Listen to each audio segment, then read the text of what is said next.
Okay, so today's notes are going to focus on this thing called Bayes' theorem. B-A-Y-E-S theorem.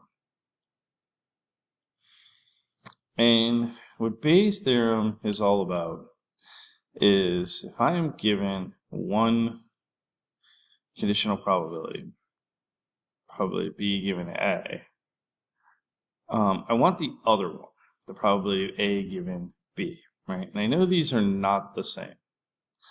And what Bayes' theorem says is if I know some additional information, I know the probability of A, and I know the probability of getting B given not A. So I need these two things, plus this, the original conditional. Then I should be able to arrive at this guy. Now, we're going to show you that that theorem actually works out to be that the probability of A given B is equal to the probability of A times the probability of B given A, right? So that's this guy right here, over, and now, that's not smart, over, right? And then the first term in the denominator is exactly that. The probability of A times the probability of B given A plus, and the second part here is going to be the probability of not A, right, the complement of A, which is really easy because that's just 1 minus this guy, times the probability of B given not A. Okay, and you're probably thinking to yourself, like, this is a whole bunch of stuff, and I probably don't want to have to memorize this, and this is like scary, and all kinds of weird stuff. So what I want to do is I want to work an example. And I want to work an example not using the formula, okay? So what we're going to do is we're going to say, let's get some facts here. Let's throw this in a two-way table and show how I can go from one to the other, given the information that I have. So let me clear the screen here. All right, let's say we're doing an example where we're testing for cancer. And in my population, there's a certain point where I'm not going to give a cancer test to people unless there's like certain symptoms of things. So this is like people who are suspected of having cancer to begin with. So let's say that the probability of that population and somebody having cancer is actually 1 in 100. Okay, so 0.01. I have suspicions that these people have cancer. It's probably about 100 people, 1 in 100 people have it. Okay. So I also know a couple things. While I'm working in the lab, I learned this. I take people that I know don't have cancer, right? So this is people that are cancer-free. I know that they're cancer-free. I give them the test. It comes up positive. It does that 10% of the time.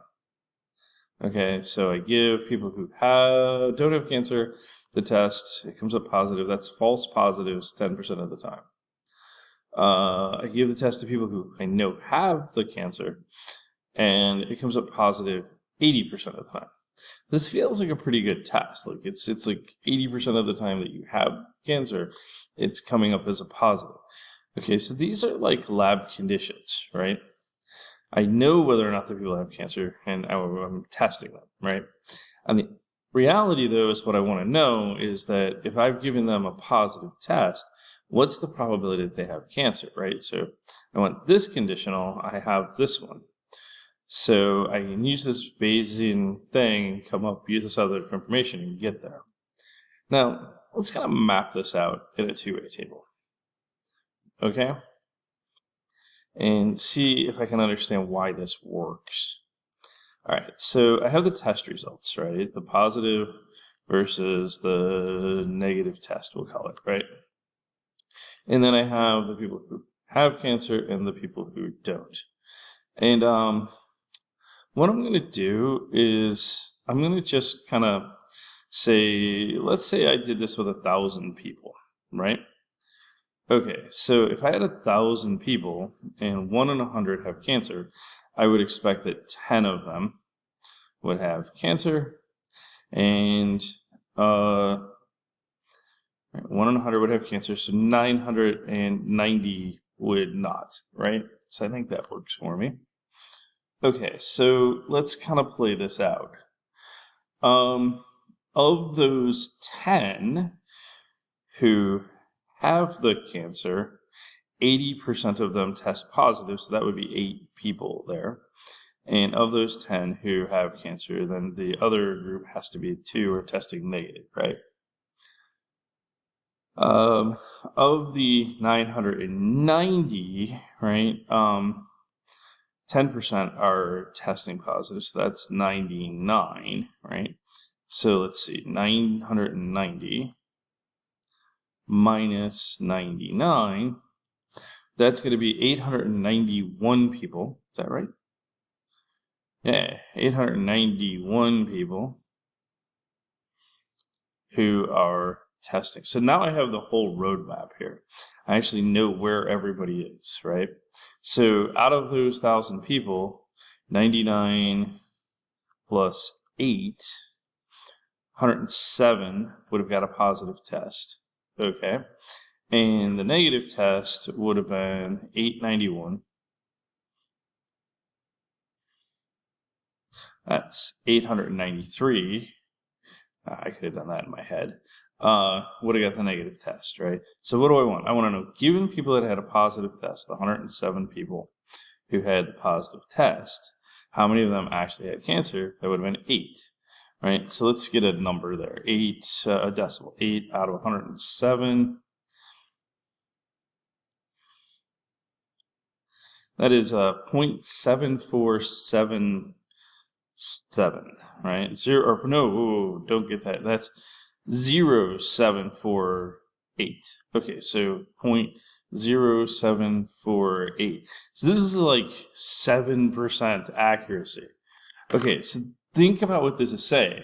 If you just took this test and you got a positive result, the actual probability that you have cancer is 7.4%. This is a horrible test. You should not be using this test to actually tell people whether or not they have cancer. You should skip this and go with something else. So how does this line up with the, so you can do this using a two-way table. It's just perfectly fine and it would work. All of the formula does is it just speeds up the process a little bit. It abstracts things, right? So let's look at how the formula would work in this case. All right, so let's remember what we know. We know that the probability that somebody in my population has cancer is 1%, right? 1 in 100. The probability that if I give a person who doesn't have cancer the test, I had to get a positive, is 10% of the time. The probability that, probability that they get a positive test when they do have cancer is 80% of the time, right? So it's 0.1 and 0.8. Okay. We want to know the probability that they have cancer given a positive test. Now, we already know the answer to this. It's 0.0748, right? But let's see if the formula gives me the same thing. So the formula would have said take probability of cancer times probability of positive given cancer, right? Times, remember these are the same here, so probability of cancer times probability of positive given cancer plus the probability of not cancer, okay, times the probability of positive given not cancer. Okay. So let's dive into this. Probability of cancer. The probability of cancer is 0.01. That's what's going to cause this to be a small number because that incidence rate is small. All right, times this, right? The probability of positive giving cancer is 0.80. Okay, so that's that. And then we go and drop down here and we say, okay, this one should be exactly the same, 0.01 times the probability of 0.80 plus, okay, so if the probability of having cancer is 0.01, this should be 0.99, right, because 99% of you don't have it in my population. And then the probability given not having it that I got a positive was the 0.1. right? So that's that. So let's work this out. Let's get the numerator is 0.01. Oops, clear that. There we go. 0.01 times 0.8. Right, so that's my numerator, 0.008. 0.008. My denominator is like 0.01 times 0.8 plus 0.99, oops, too many nines, times 0.1, right? There we go. So my denominator is 0.107. 0.107. That looks familiar, right? 8 out of 107. Aha, there we go. All right, so let's take that 0.008, too many zeros, 0.008, divide by 0.107, and voila, there's that same number, 0.0748, right? 0.0748. So using the formula, I end up with the exact same number. All right, so what are we learning here? We're learning that you can go from one probability to another without having to, what do you call it? If you know certain information to move that along. This is called making a Bayesian inference. You sound smart with all your friends and say, I know how to make a Bayesian inference now. Okay, so if you have an initial probability value, right? So in our case, our initial probability value was probably this one right here, right? Without any additional information. We call that a prior probability. This is the prior one. And then if I revise that probability, given additional information, I added this and this in there, and then started revising my probability, I get what is called a posterior, there you go, posterior probability. I'm not too worried about the terminology. I'm more worried about just kind of understanding the basic concept that you can go from one conditional probability to another using this thing called Bayes' theorem. But also keep in mind that if you construct it carefully, you can use a two-way table to solve this very same problem without having to go through all this crazy formula stuff. Do I care which way you do it? No. Are we going to practice this? Yes. So this is like, the big, probably the most challenging concept in this unit is to be able to draw what we're calling a Bayesian inference here. But this thing is used all over the place in like real life statistical analysis. So we'll talk about this in class. Thank you.